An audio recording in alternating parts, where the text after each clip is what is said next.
ஒரு பழத்தை எடுத்து நான் வாயிலே போட்டுக்கொண்டேன்.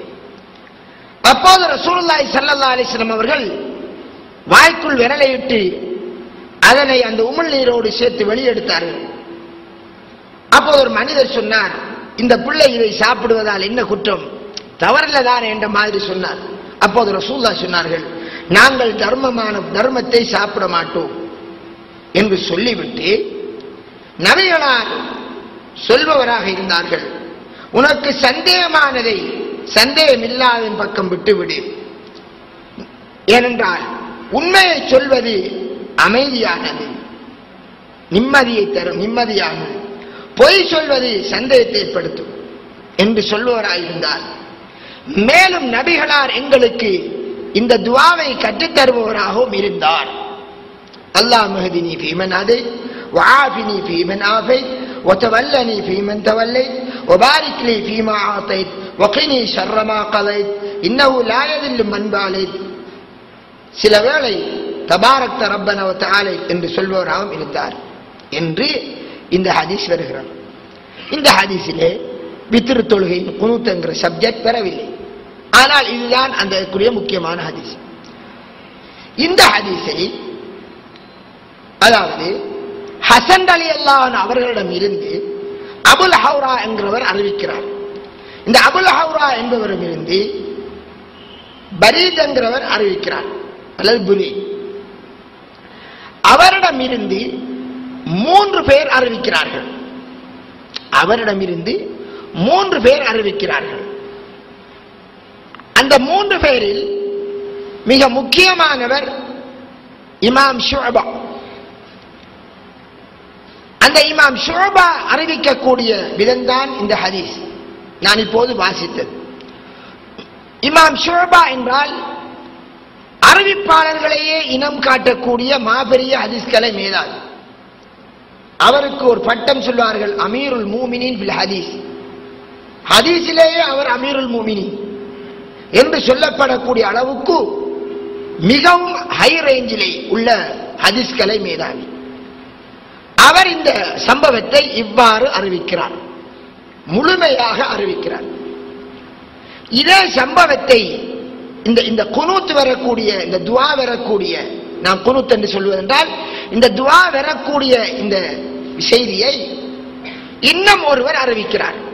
அது யார் என்றால் அபு இஸ்ஹாக் அஸ்-சபீஇ என்கிற மற்றும் ஒரு அறிஞர். அவர் அறிவிக்கின்ற போது இந்த சம்பவத்தை முழுமையாக அறிவிக்கவில்லை, மாறாக இதிலே வரக்கூடிய இந்த துஆ பகுதியை மட்டும் அறிவிக்கிறார். அல்லாஹ் மஹ்தினி ஃபீமன் ஹதைத் என்பதை மட்டும் அறிவிக்கிறார். இந்த ஈச்சம்பழத்தை எடுத்தது வெளியில போட்டுங்கிற சம்பவம் இல்லை.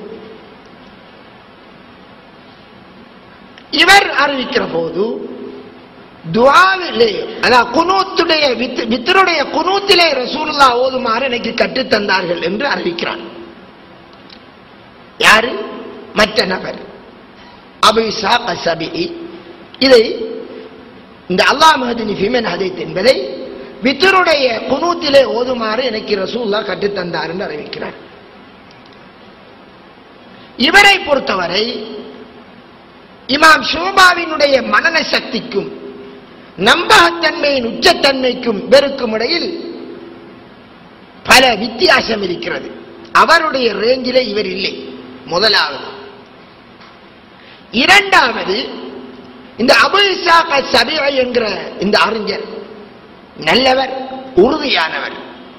ஆனால் அவரை பற்றி ஹதீஸ் கலை அறிஞர்களிடம் பல விமர்சனங்கள் இருக்கிறது. அந்த விமர்சனத்திலே மிக முக்கியமானது என்னவென்றால், தான் நேரடியாக சில நம்பப்படாத அட்ரஸ் இல்லாத சிலரிடம் செய்திகளை கேட்டுவிட்டு அவரை விட்டுவிட்டு அவருக்கு முந்தியுள்ளவரை தொட்டும் அறிவித்து விடுவார். அப்படி ஒரு குறைபாடு அவரிடம் இருக்கிறது. அதாவது தான் ஒரு செய்தியை யாரிடம் கேட்டாரோ அந்த செய்தியை அவரிடம் இருந்து நான் கேட்டேன் என்று சொல்லாமல் அவருக்கு முந்தியவரை சொல்லுவார். இவர் யாரிடம் கேட்டார் என்று ஆய்வு செய்கிற போது அவர்களுக்கு விலாசம் இருக்காது, நம்பப்படாதவர்களாக, உறுதியற்றவர்களாக இருப்பார்கள். இவ்வாறு பலகீனமான, அட்ரஸ் இல்லாத நபர்களிடம் செய்திகளை கேட்டுவிட்டு அவரை விட்டுவிட்டு அறிவிக்கும் பழக்கம் உள்ள ஒருவர். அதனால் இவரை பற்றி பல விமர்சனங்கள் இருக்கிறது. இவருடைய அறிவிப்பால் ஷாமினுடைய ஹதீஸ்களுக்கும் பிழை ஏற்பட்டது என்று சில முஹத்திதீன்கள் சொன்னார்கள். பல விமர்சனங்கள். இமாம் ஜோஸ்ஜானி அவர் சொல்றார்கள், கூஃபாவிலே இருந்த அபு இஸ்ஹாக் போன்ற பெரிய அறிஞர்கள் அவர்களுடைய பேச்சிலே அவர்கள் உண்மையாளர்களாக இருந்தாலும் அவர்களுடைய அறிவிப்புகளிலே அவர்கள் தவறிழைத்தார்கள். அதாவது அறியப்படாத, தெரியாத சிலரை தொட்டும் அறிவிக்கிறார். அதனால் அவர்கள் செல்லக்கூடிய செய்திகள் இன்னாரிடமிருந்து நான் கேட்டேன் என்று தெளிவாக அவர் சொல்லாதவரை ஏற்கக்கூடாது என்கிற கருத்தை அங்கே அவர்கள் முன்வைக்கிறார்கள். இவ்வாறு அறிவிப்பதற்கு ஹதீஸ் கலையிலே ததிலீஸ் என்று சொல்வது, நமது பாஷையில் சொன்னால் இருட்டடிப்பு செய்வது.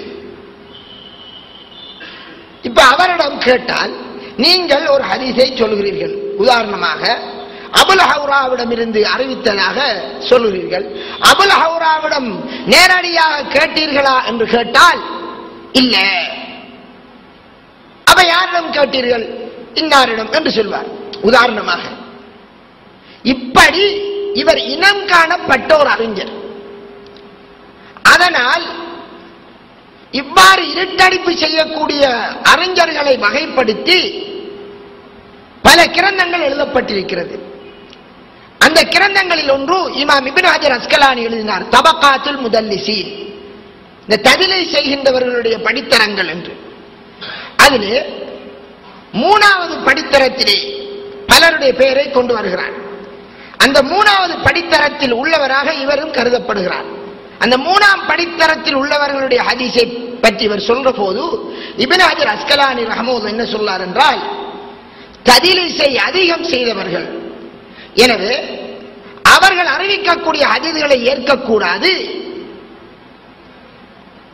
அவர்கள் தான் உண்மையில் எந்த ஆசிரியரிடம் இருந்து கேட்டாரோ அவருடைய பெயரில் அவரிடமிருந்து நான் நேரடியாக கேட்டேன் என்பதற்கான வார்த்தைகளை சொன்னால் தவிர, நேரடியாக தான் கேட்டேன் என்ற வார்த்தையை சொன்னால் தவிர அவருடைய ஹதீஸை ஏற்றுக்கொள்ளக்கூடாது என்று அந்த 3ஆம் படித்தரத்தை பற்றி சொல்கிறார்.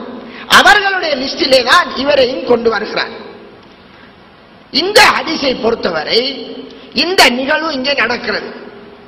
என்னவென்றால், அபு இஸ்ஹாக் என்பவர்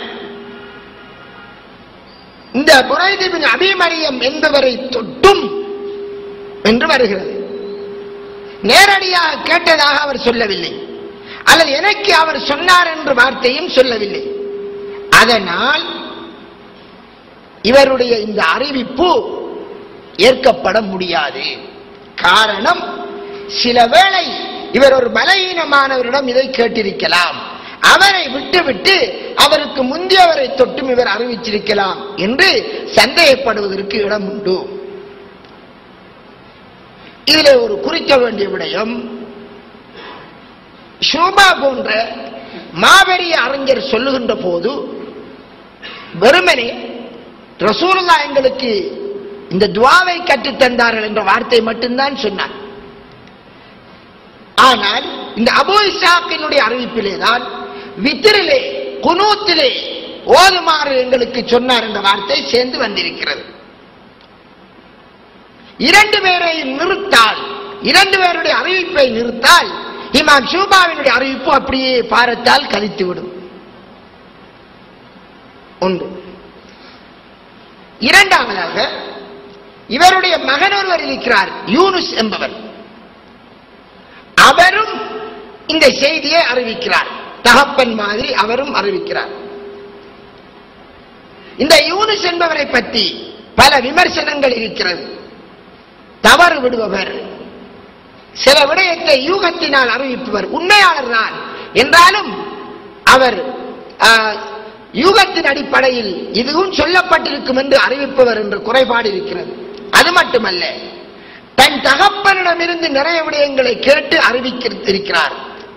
இவரிலேயும் நான் முதல் சொன்ன குறைபாடு, அந்த ததிலிஸ் என்ற தன்மை ஓரளவு சொல்லப்பட்டிருக்கிறது. தன்னுடைய பாப்பாவை போன்று அல்ல. எனவே இவ்விருவர் வாயிலாக இந்த வந்த செய்தி இதிலே ஆய்வு செய்து பார்க்கிற போது மிகப்பெரிய அறிஞர், மிகப்பெரிய மனன சக்தியின் உச்சத்தில் இருக்கக்கூடிய இமாம் ஷுபா சொல்கிறார், எங்களுக்கு இந்த துஆவை ரசூலுல்லாஹ் கற்றுத்தந்தார்கள். அதாவது குழந்தை பிள்ளை ஹசன் ரலியல்லாஹு அன்ஹு பொறுத்தவரை ஈச்சம்பழம், தர்மத்துடைய ஈச்சம்பழத்தை எடுத்து வாய்க்குள் போடுகின்றார். நபியலாருக்கும் நபியலாருடைய குடும்பத்துக்கும் ஹராம் என்பதை தெரியாத அளவிற்கு சின்ன பிள்ளை.